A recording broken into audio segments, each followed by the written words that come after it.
사순절을 시작하는 제2의 수요일입니다. 사순절의 기간은 예수 그리스도의 고난, 죽음, 그리고 십자가로 이어지는 예수 그리스도의 고난을 묵상하는 소중한 기간입니다. 이 기간이 주일을 빼는 것은 주일은 작은 부활절로 지키기 때문입니다. 그래서 주일을 뺀 40일의 기간 동안 우리가 예수 그리스도의 죽음과 고난과 십자가를 깊이 묵상하며 회개의 시간으로 삼게 되는 것입니다. 이 사순절을 시작하는 첫날을 제2의 수요일, 애쉬 웬스데이라고 이야기합니다. 그것은 무엇인가를 태우고 남은 죄를 보면서 자신의 존재와 죄를 깊이 있게 묵상하기 위한 것입니다. 보통은 제2의 수요일에는 작년에 우리가 종려주일에 사용했던 종려나무 가지를 태워서 그걸 재로 만들고 거기에 올리브 오일을 타서 그것을 이마에 십자가를 긋는 그런 예식을 행하기도 합니다. 우리는 원래 그런 일을 계속 했었지만 작년과 올해는 코로나19로 우리가 그것을 행하지는 않게 될 것입니다. 그러나 그 의미는 이것입니다. 너는 흙으로 왔으니 흙으로 돌아갈지니라. 너는 흙으로 만들어진 존재임을 잊지 말아라. 그것을 우리에게 가르쳐주고 있는 것입니다. 올해는 이것을 행하지 못하지만 우리 안에 있는 죄의 의미가 무엇인지 그것을 깊이 있게 살펴보는 귀한 사순절의 기간이 되면 좋겠습니다. 오늘은 우리가 출애굽기 27장의 번제단의 이야기를 통해서 제의 의미를 조금 살펴보고자 합니다. 이 번제단이라고 하는 것은 성막에 들어가면 처음 만나게 되는 물건입니다. 이 번제단은 아카시아 나무, 그 나무를 가지고 만들게 되죠. 그것을 조각목이라고 말합니다. 광야에서 흔히 볼 수 있는 그런 나무를 가지고 만들게 됩니다. 그리고 가로 세로 약 2m 25 정도의 길이를 가지고 네모 모양으로 만들게 되고 그 위를 놋으로 싸게 됩니다. 그리고 모퉁이에는 뿔 모양으로 만들게 됩니다. 모든 백성들은 자기가 가지고 온 양이나 염소나 소를 가지고 그곳에 찾아와 그 짐승을 죽이고 그리고 각을 떠서 거기에 태우는 일을 하는 것이 바로 이 번제단이라고 하는 것입니다. 그런데 이 번제단에는 부속된 몇 가지의 도구들이 오늘 본문에 보입니다. 재를 담는 통과 부삽과 대야와 고기 갈고리와 불 옮기는 그릇입니다. 모두가 놋으로 만들어진 것입니다. 재를 담는 통 그리고 부삽은 그 아래 떨어진 재를 다른 곳으로 옮기기 위한 도구들입니다. 대야와 고기 갈고리는 고기를 이동시키기 위한 것이고 또한 불을 옮기는 그릇이 그곳에 놓여 있습니다. 이것은 그것에 대한 설명이 자세히 기록되지 않을 만큼 참 보잘것없는 것들입니다. 우리의 삶에는 우리 주변에 그 작게 여겨지는 것들이 사실 주변에 많이 있는 것이 사실입니다. 내가 인지하지도 못할 만큼 그 작은 것들이 우리 주변에는 얼마나 많이 있는지 모릅니다. 정영민 작가가 쓴 손수건에 대한 글이 하나 있습니다.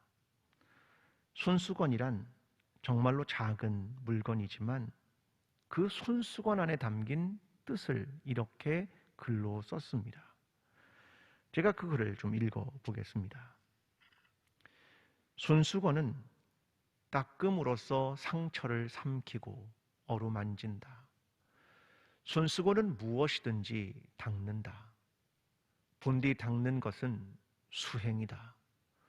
스님이 되려고 절에 들어가도 몇 년씩 청소만 한다고 하고 사회생활에서도 막내들은 청소를 시작한다.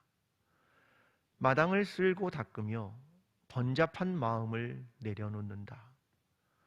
닦는다는 행위는 단순하지만 때때로 단순함은 사람을 변하게도 한다. 사물이든 바닥이든 매일 열심히 닦으면 사물을 넘어 내가 보인다. 사물에 비친 내 얼굴이 보이고 미처 한 번도 제대로 닦지 못한 내 마음도 보인다.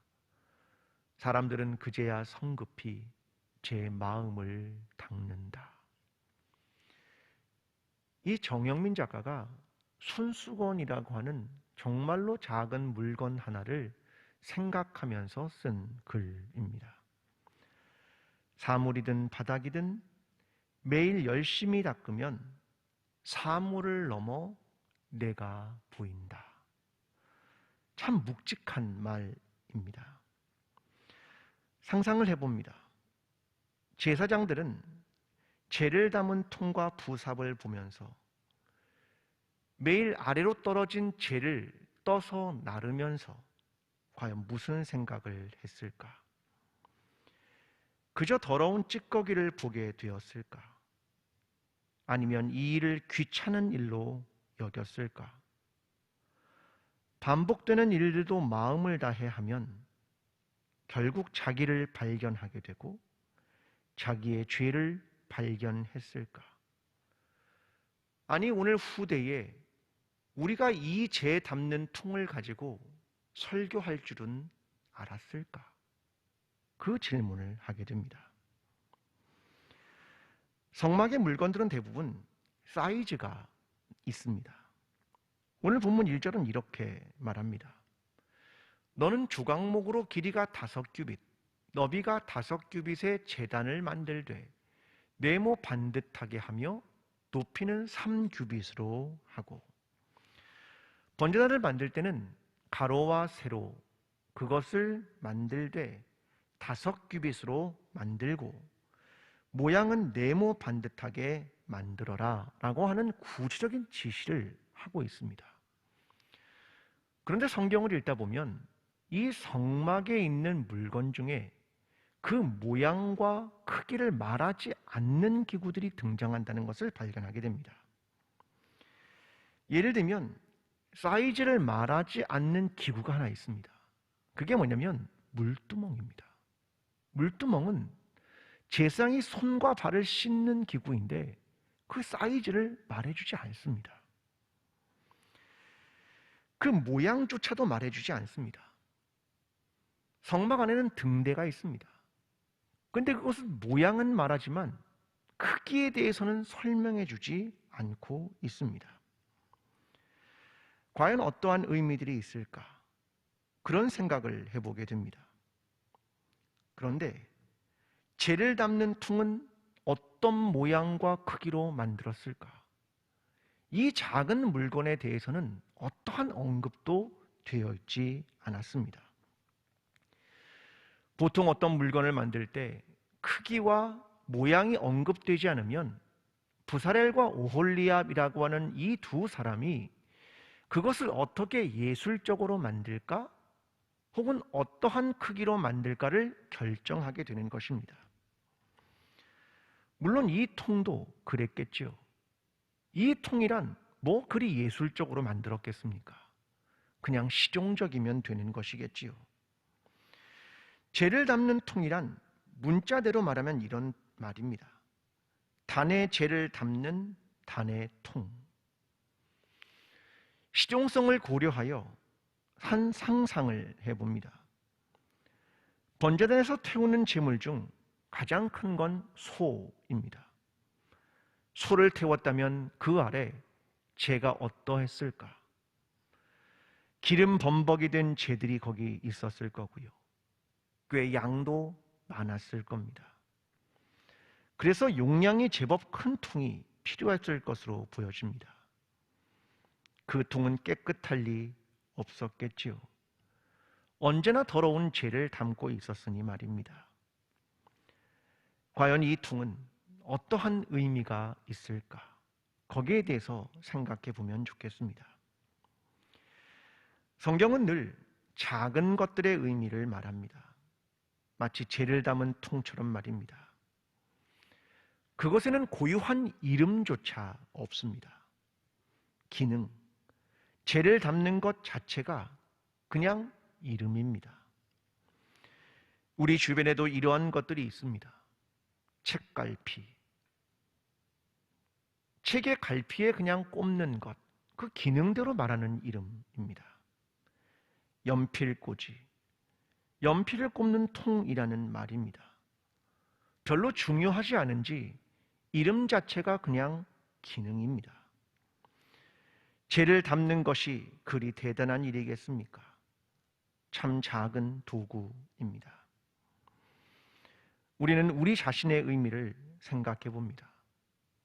우리는 인간입니다. 인간이란 참 대단한 존재, 하나님의 형상과 모양을 닮은 존재, 만물의 영장, 문자와 언어를 할 줄 알고 그것을 기억으로 만들고 역사를 기억하는 존재, 그래서 인간이란 대단한 존재라고 생각하기도 합니다. 그런데 성경은 우리의 존재를 이렇게 시작합니다. 너는 흙이다. 창세기 2장 7절은 이렇게 말합니다. 여호와 하나님이 땅의 흙으로 사람을 지으시고 생기를 그 코에 불어 넣으시니 사람이 생명이 되니라. 하나님께서 사람을 만드실 때 흙으로 만드셨습니다. 대단하지 않은, 세상에 가장 흔하고 소중히 여기지도 않는 그런 흙으로 말입니다. 우리는 우리의 존재가 어떤 존재였는가를 잊어서는 안 됩니다. 우리는 대단한 존재이다 라고 생각해서는 안 됩니다. 우리가 겸손을 잃어버리지 않도록 주님이 우리에게 주셨던 것은 너는 흙으로 창조된 존재라고 하는 것, 바로 그것이 아니겠습니까? 실제로 예수님은 그렇지 않은 분이 그런 존재가 되셨습니다. 본래 존귀하신 분이, 하나님이신 분이, 그 존재 자체가 하나님이신데 그분이 추락을 시작합니다. 인간이 되신 겁니다. 바로 성육신입니다. 인간 중에서도 누군가는 무시하는 가난한 존재였습니다. 그리고 작은 존재인 아기로 태어나서 말구유에 누이셨습니다. 그리고 더욱 인간조차 비하하는 죄인이 되었고 사형수가 되셨습니다. 이것이 성경이 보여주는 자금에 대한 이야기입니다. 이것은 마치 제사를 드리고 난 이후에 죄를 만나는 것과 비슷합니다. 아무것도 아닌 존재가 되어버리는 것이고 그저 밖에다 내버리는 그런 존재가 되는 것입니다. 우리는 사순절을 시작하며 죄의 의미를 생각해 봅니다. 아무것도 아닌 존재, 우리가 바로 그러한 존재임을 기억하는 것입니다. 가만히 생각해 보면 나라는 존재는 그리 대단하지 않습니다. 얼마나 연약한 존재인지, 얼마나 상처받기 쉬운 존재인지, 얼마나 깨어지기 쉬운 존재인지, 얼마나 죄악된 존재인지, 얼마나 하나님을 떠나기 쉬운 존재인지를 깨닫는 것으로부터 사순절을 시작해야 합니다. 죄라고 하는 것은 연약함과 겸손함을 넘어서서 잃을 게 없는 지점이라고 생각합니다. 더 이상 잃을 게 없는 지점. 죄라고 하는 것은 사용할 곳이 없습니다. 그래서 잃을 게 없는 지점입니다. 여러분, 신앙이란 여기에서 출발하는 것입니다. 그래서 죽음이라는 의미가 그렇게 신앙에서 중요한 것입니다. 그런데 오늘 우리는 사실 잃을 게 많습니다.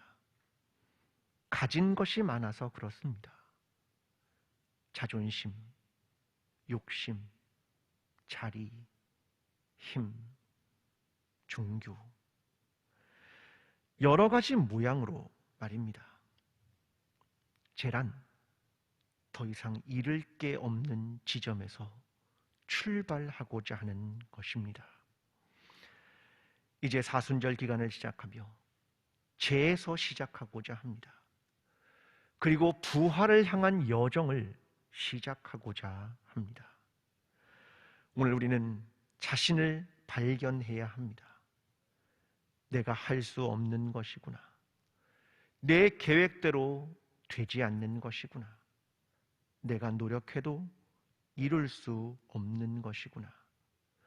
우리 모두 예수 그리스도의 십자가를 깊이 묵상하며 죄의 의미를 깊이 생각하며 이 사순절을 시작하게 되는 저와 여러분의 삶이 되기를 간절히 기도합니다. 결국 죄라고 하는 건 재물을 태운 찌꺼기입니다. 죄가 통에 담겨 나가는 곳이 있습니다. 그곳을 진영박이라고 표현합니다. 레위기 4장 12절은 이렇게 말합니다. 똥, 곧 그 송아지 전체를 진영박, 재 버리는 곳인 정결한 곳으로 가져다가 불로 나무 위에서 사르되 곧 재 버리는 곳에서 불사를 지니라. 그들에겐 진영 바깥에 재 버리는 곳이 있었다. 그것을 설명하는 말입니다. 진영 밖이란 더러움을 가져다 놓는 장소이며 어떤 것을 버리는 장소이며 밀려나간 사람들, 그들은 죄를 지은 사람들이며 한센병 환자들, 그들은 진영 밖으로 내다 놓은 사람들입니다. 그것이 바로 진영 밖이라는 의미입니다. 히브리서 13장 11절부터 13절은 진영 밖에 대한 하나의 이야기를 들려주고 있습니다. 이는 죄를 위한 짐승의 피는 대제사장이 가지고 성소에 들어가고 그 육체는 영문 밖에서 불사름이라.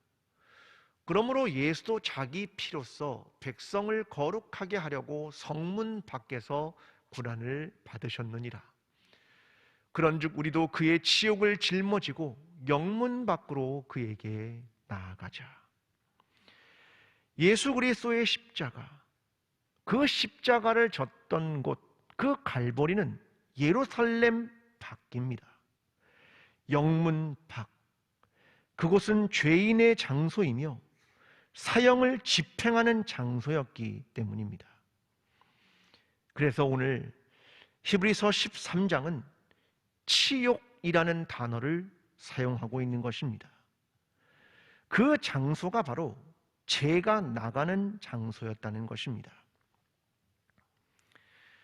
우리는 그 죄를 가만히 들여다보아야 합니다. 아무 쓸데없이 밖에 버려지는 것, 그 죄는 우리를 대신하여 죽은 재물이 불살라지고 남은 찌꺼기입니다. 여러분, 우리는 그 속에서 우리의 죄를 바라보아야 합니다. 여러분, 그런데 죄를 어떻게 이해하고 계십니까? 죄란 과연 무엇입니까? 그것에 따라 우리의 행동이 달라지기 때문에 그렇습니다. 죄는 씻어내야 할 얼룩 같은 것입니까? 아니면 제거해야 할 짐 같은 것입니까? 아니면 갚아야 할 빚 같은 것입니까? 성경은 이 세 가지를 모두 우리에게 들려주고 있습니다. 먼저는 씻어야 할 얼룩이라고 말합니다. 성막에서 마당에 물두멍이라고 하는 기구가 있습니다. 이 기구는 제사장이 손과 발을 씻는 것과 연관됩니다. 마치 죄를 씻는 것처럼 말입니다. 우리가 세례를 받는 것, 그것은 씻음입니다. 베프티즘이라고 하는 물에 잠긴다라고 하는 이 말은 씻는다라는 의미를 내포하고 있는 것입니다. 이스라엘 백성 전체는 홍해를 건넜습니다. 역시 이것도 세례라고 설명합니다. 고린도전서 10장 2절은 이렇게 말합니다. 모세에게 속하여 다 구름과 바다에서 세례를 받고, 그들이 홍해를 건넌 사건은 모두 세례를 받고 씻었다라고 하는 개념을 설명하는 것입니다. 어쩌면 씻는다는 개념은 사람 안에 다 내재되어 있는지도 모르겠습니다. 우리는 더러워지면 혹은 죄를 지으면 손을 씻습니다. 무엇인가 잘못되면 몸을 씻습니다. 빌라도도 예수를 십자가에 못 박는 것을 결정하고 물을 가져오게 하여 손을 씻혔습니다. 이것이 사람의 내재되어 있는 것인지도 모르겠습니다. 이것 속에서 우리는 죄란 무엇인가? 난 무엇을 씻어야 하는가? 그것을 생각하게 되는 것입니다. 두 번째는 제거해야 하는 짐으로 여기는 겁니다. 찬송가에도 죄짐 맡은 우리 구주라고 하는 표현이 있습니다. 죄를 짐으로 여기는 겁니다. 창세기 4장 13절은 이렇게 가인의 이야기를 들려줍니다. 가인이 여호와께 아뢰되 내 죄벌이 지기가 너무 무거우니이다. 이 말은 나에게 이 죄라는 것이 무겁게 느껴지는 짐과 같습니다 라고 하는 표현입니다. 우리가 잘 아는 마태복음 11장 28절도 수고하고 무거운 짐진 자들아 다 내게로 오라. 내가 너희를 쉬게 하리라. 이 죄를 짐으로 표현하고 있습니다. 우리가 잘 아는 존 버년의 철로 역정의 이야기도 크리스천이 길을 출발할 때 짐을 지고 출발합니다. 그리고 마지막 십자가 앞으로 나아가 그 짐을 내려놓게 되는 것입니다. 죄란 내 어깨에 무거운 짐과 같은 것이다. 그렇게 설명하고 있는 것입니다. 세 번째 설명이 있다면 갚아야 할 빚으로 이해하는 것입니다. 제2성전시대 초기에 죄를 빚에 비유하는 새로운 비유가 나오면서 무대의 중심에 서게 됩니다. 마태복음 18장과 연관되어 23절부터 27절은 이 빚에 대한 이야기를 들려줍니다. 그러므로 천국은 그 종들과 결산하려 하던 어떤 임금과 같으니 결산할 때에 10,000달란트 빚진 자 하나를 데려오매 갚을 것이 없는지라. 주인이 명하여 그 몸과 아내와 자식들과 모든 소유를 다 팔아 갚게 하라 하니 그 종들이 엎드려 절하며 이르되 내게 참으소서 다 갚으리이다 하거늘 그 종의 주인이 불쌍히 여겨 놓아 보내며 그 빚을 탕감하여 주었더니. 여기서 죄란 빚으로 이해되는 것입니다. 그런데 여기서 우리는 하나님을 갖는 이미지를 두 가지로 생각할 수 있습니다. 하나는 누군가에게 빌려줬습니다. 그런데 그 사람이 너무 착합니다. 마치 조카에게 많은 돈을 빌려주었는데 갚지 못하니까 이모가 그것을 다 탕감해주는 용서의 이미지를 생각하곤 합니다. 구약으로 말하면 속죄의 일과 같은 것입니다. 가장 거룩한 날, 탕감해주는 날, 용서해주는 날입니다. 근데 또 하나의 하나님의 이미지는 고압적인 대출 담당자입니다. 빌린 돈을 1원까지도 갚으라고 합니다. 심판자의 이미지, 이때 사람들은 이 엄격한 이미지 때문에 도덕적으로 긴장하게 됩니다. 마치 국세청에서 나온 것처럼 말입니다. 저는 사람들이 갖는 이 죄에 대한 이미지가 둘 사이에 줄다리기를 하고 있다고 생각합니다. 누군가는 죄를 쉽게 용서해 주는 것을 떠올리고 누군가는 과도한 두려움을 갖습니다. 여러분은 죄에 대해서 과연 어떠한 생각을 하고 있습니까?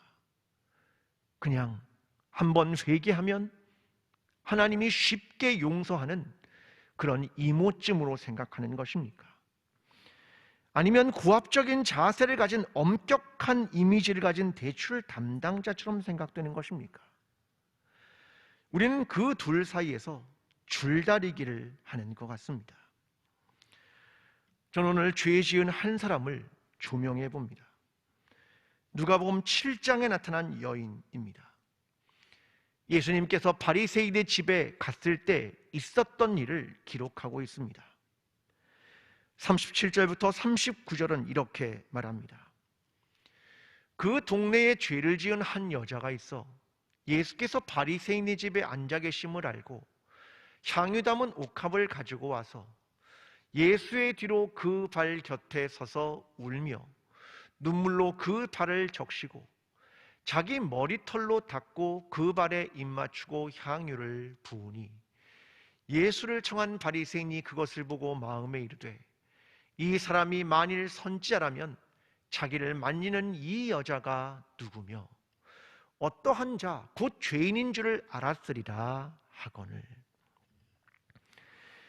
여기서 이 여자를 이렇게 정의합니다. 죄를 지은 한 여자. 여기서 죄인이라는 말은 그녀가 장녀이거나 아니면 불명예스러운 직업을 가진 남자의 아내를 일컫는 말입니다. 이 죄를 지은 한 여자가 예수님 앞으로 다가옵니다. 발 곁에 서서 울며 눈물로 그 발을 적십니다. 누군가 앞에서 무릎이나 입 맞추는 것은 그 당시에 생명의 은인에게 표시하는 겸허한 자세였습니다. 이 여인은 자기 머리털로 주님의 발을 닦습니다. 여자가 남자 앞에서 머리를 풀고 단정하지 않다는 것은 상식적이지 않습니다. 그런데 그 여인에게 그것이 중요하지 않았습니다. 주님은 47절에 이 여인의 행동을 보고 그의 많은 죄가 사하여졌도다 라고 말씀해 주셨습니다. 이 여인이 자신의 죄를 회개하고 예수님의 발 앞으로 나온 회개 때문이었습니다. 그 여인은 자신이 죄인이라는 의식을 분명하게 했고 그가 마치 생명의 은인처럼 자기 자신을 겸허하게 내려놨고 자기를 정직하고 솔직하게 그분 앞으로 다가감으로 주님은 그의 회개를 보시고 그의 많은 죄가 사하여졌도다 라고 말씀하셨습니다.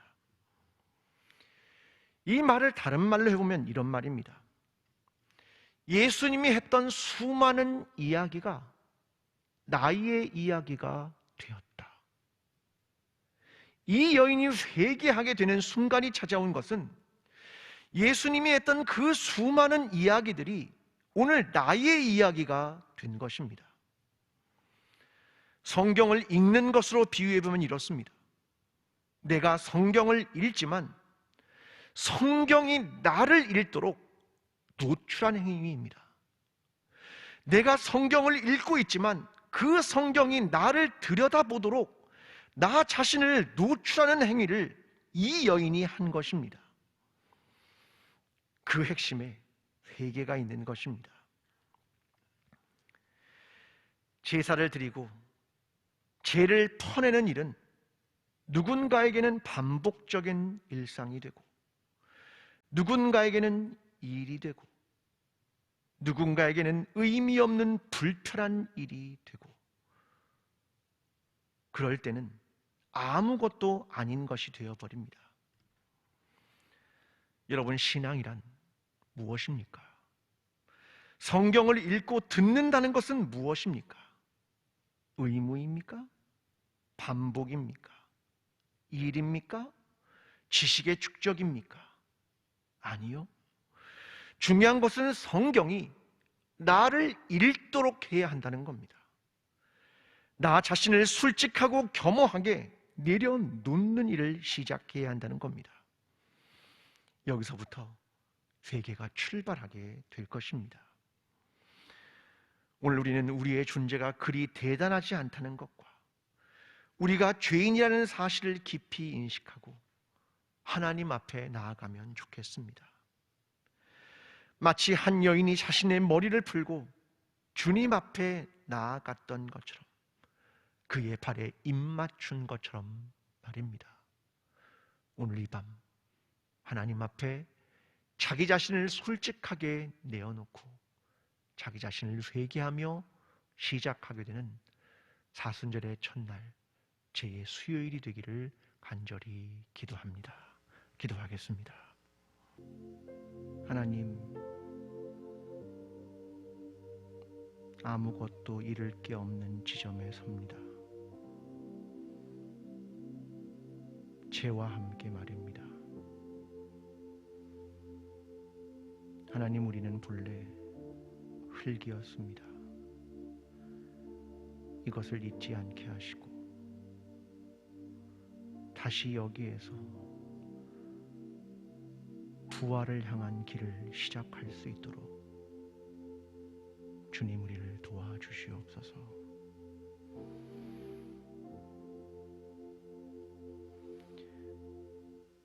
이제는 우리를 위하여 십자가를 지시고 부활하신 예수 그리스도의 은혜와 하나님 아버지의 끝없는 사랑과 성령님의 교통하심이 제 수요일을 맞이하여 우리의 존재를 다시금 돌이키며 하나님께서 원하시는 회개의 삶으로 다시 첫 걸음을 디디기를 소원하는 여기에 머리 숙인 모든 주의 백성들 머리 위에, 광주제일교회 위에, 나라와 민족 위에 지금부터 영원까지 함께 하시기를 간절히 축원하옵나이다.